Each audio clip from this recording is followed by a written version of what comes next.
Assalamualaikum warahmatullahi wabarakatuh. Halo Sobat Cuan, apa kabar? Semoga sehat selalu dan banyak rezeki. Hari ini hari Selasa, tanggal 12 Maret tahun 2024. Saya akan melakukan prediksi pergerakan harga market emas hari ini.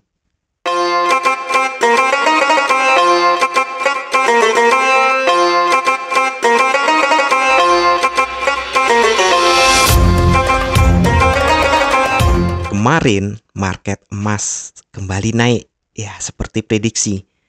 Timingnya masih up, tapi ini high-nya tidak bisa melebihi high sebelumnya. Kita lihat lebih detail di sini ya.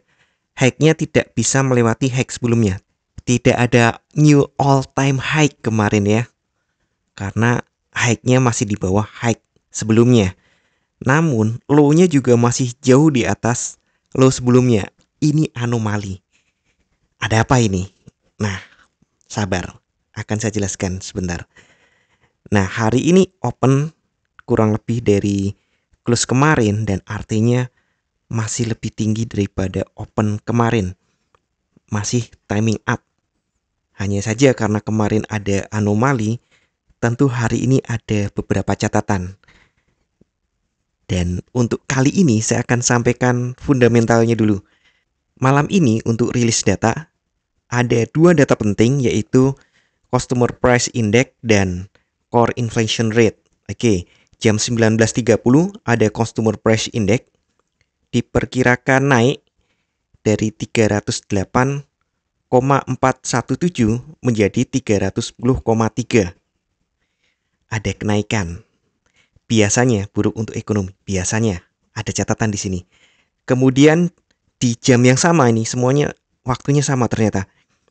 Ada inflation rate month on month diperkirakan naik tipis dari 0,3% menjadi 0,4%. Ya, ini buruk untuk ekonomi. Biasanya baik untuk emas. Kemudian Consumer Price Index S.E bulan Februari diperkirakan naik tipis dari 309,685 menjadi 310,6. Naik tipis. Buruk untuk ekonomi, biasanya baik untuk emas. Kemudian core inflation rate month on month diperkirakan naik tipis dari 0,4% menjadi 0,3%. Core inflation rate year on year diperkirakan turun tipis dari 3,9% menjadi 3,7%. Dan inflation rate year on year diperkirakan tetap yaitu 3,1%. Nah, secara umum ini inflasi Amerika mereda. Biasanya nih, kalau mereda inflasinya membaik gitu kan bagus untuk ekonomi, buruk untuk emas. Tapi tunggu dulu. Kali ini ada faktor the Fed. Jadi meredanya inflasi itu tidak akan membuat the Fed menaikkan suku bunga. Bahkan ada harapan nanti akan menurunkan suku bunga. Nanti ya. Memang jadwalnya FOMC itu tanggal 19 dan 20. Kemudian penentuan tingkat suku bunga adalah tanggal 20. Tapi perkiraannya untuk kuartal ini belum diturunkan. Kemungkinan akhir tahun karena tingkat inflasi masih belum mencapai target dari the Fed. Tapi kabar baiknya kan tidak dinaikkan ya. Artinya emas tidak terancam gitu. Memang antara emas dan dolar itu tidak korelasi langsung. Ini memang pair, tapi ini bukan forex ya. Ini komoditas. Walaupun sifatnya lebih mirip forex daripada komoditas yang lain. Dolar di sini memang berpengaruh pada emas, tapi ada hal-hal lain yang juga berpengaruh. Misalnya ini, saya baru dapat bocoran bahwa ternyata Cina diam-diam meningkatkan cadangan emasnya, baik oleh bank sentral maupun pihak lain. Padahal Imlek udah lewat ya. Cap Gomeh juga udah minggu lalu. Tapi mereka masih membeli emas. Untuk apa? Untuk menguatkan nilai yuan. Ya, kabarnya memang Cina agak melambat ekonominya. Tapi kemarin ternyata mencatatkan kenaikan ekonomi yang lebih tinggi lagi. Di tengah bahwa Inggris dan Jepang mengalami resesi. Amerika sebenarnya mungkin bisa dianggap resesi juga itu. Tapi mereka terlalu sombong untuk mengakuinya. Kalau tidak resesi besar mereka nggak mau ngakuin. Oke, nah sekarang secara teknikal. kita tahu ya, ini emas naiknya ugal-ugalan banget. Uptrendnya besar. Apakah dengan berkurangnya ini range-nya akan menjadi tanda penurunan emas? Mungkin. Masih ada kemungkinan untuk itu. Tapi untuk yang open sell harap bersabar ya. Kita ingat di sini juga ada bahkan sempat merah-merah tapi tiba-tiba naik gitu ya. Secara umum memang tidak semua memprediksi akan turun. Ya, saya membuat review ini juga membaca review-review dari tempat lain, terutama dari berita-berita yang ada di Reuters, Bloomberg, dan lain-lain. Kebanyakan mereka itu menganggap bahwa ini belum akhir. Ada peluang ini hanya jeda. Ya walaupun ada sedikit katanya nih, ada sedikit fund manager yang menganggap emas akan segera turun. Tapi lebih banyak yang lagi yang menganggap ini sideways. Dan masih ada juga yang menganggap ini akan naik. Itu kan prediksi Pak, orang lain. Bapak prediksinya gimana? Oke, sorry, itu fund manager. Artinya mereka salah satu pelaku pasar besar. Banyak yang sebagai market maker. Ya, kita berencana market maker yang menentukan gitu kan kalau di trading ini. Oke, kita lihat, kita hanya bisa melihat jejak-jejak dari market di sini masih uptrend, sudah sangat overbought. Tapi belum ada tanda-tanda mayor untuk terjadi pembalikan atau retracement. Pullback maupun retracement belum ada tanda-tanda major ya. Tapi ya, harapan itu mulai muncul dengan bahwa market mulai menipis pergerakannya. Kita lihat di pola 4 jam. Nah, ini pola 4 jam. Saya kecilkan dulu. Nah, ini polanya ya. Trennya masih up ya. Apalagi waktu dekat ini. Trennya masih up.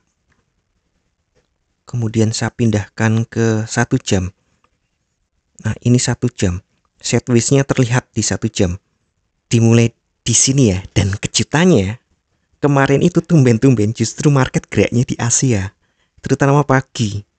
Kemudian sideways di sesi Amerika. Waktu berangkat tarweh saya pikir ini pasti gejolak, pasti tinggal tarweh ini. Tapi ternyata mereka juga kayaknya ngasih kesempatan kita supaya lebih kusuk tarwehnya ya. Sideways gitu. Jadi ada peluang sideways lagi. Tapi kalau melihat ada inflasi rate, ya bisa jadi ini sesuai prediksi saya bahwa market akan cenderung sideways untuk hari Senin karena hari Selasa ada data inflasi. Kita lanjutkan ke 15 menit. Nah, terlihat ya seperti ini. Oh ya, market sudah buka. Sudah 2 candle ternyata 15 menit yang pertama ada gap down kemudian bawah naik. Ya, ini lihat. Untuk 15 menit 3 candle terakhir naik ya, bukan 3 4 yang terakhir memang doji. Jadi ada peluang pagi ini market naik dulu pagi. Dan karena ini opennya masih di atas open sebelumnya, maka peluangnya masih timing up ya. Kita ke 1 jam agar lebih terlihat lagi. Kita sudah lihat gapnya. Jadi kita lihat peluangnya di sini. Ini jam 6, open di sini berarti ya. Open di sini, kemudian kita open lagi. Kita cek dulu open kemarin di 2179,8 dan open sekarang di 2181. Artinya masih lebih tinggi daripada open sebelumnya. Masih ada timing naik. Berarti kemungkinan market akan mengejar high. Ya, kali ini lebih dekat ya ngejarnya ya. High-nya ada di sini di 2189. Ya, itu target dia untuk naik. Untuk pivot memang di 2181 ya, kisarannya di situ pivot. Jadi ini opennya di pivot. Kemungkinan ada harga sideways memang. Hanya saja karena ada berita inflasi itu mungkin tetap terjadi gejolak. Jadi kemungkinan hari ini dua arah. Dan lagi-lagi kita belum dapat penentuan apakah harga akan melakukan pullback atau sekedar koreksi, retracement. Kita belum dapat penentuan. Untuk support resisten belum saya ubah. kita kembali ke 1 hari dulu. Karena kemarin masih bergeraknya masih di dalam sini ya, di antara support 1 dan R1 saya, bahkan opennya juga masih di antara itu, maka saya tidak ubah perkiraan saya ini.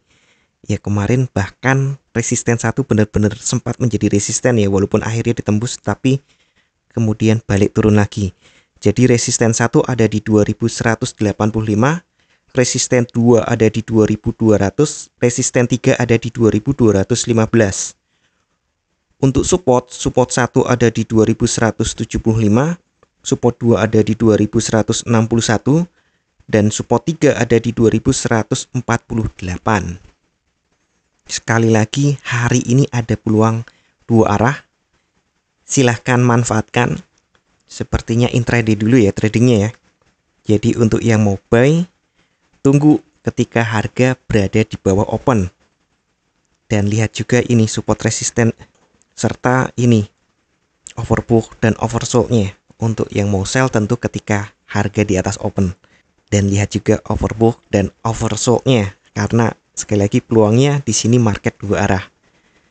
Namun seperti biasa saya ingatkan kembali, bijaklah dalam bertransaksi, atur volume transaksi Anda agar sesuai dengan kekuatan dana Anda, dan siapkan money management agar jika ternyata harga bergerak tidak sesuai dengan prediksi atau posisi terbuka Anda, maka Anda bisa segera melakukan antisipasi secara cepat dan tepat.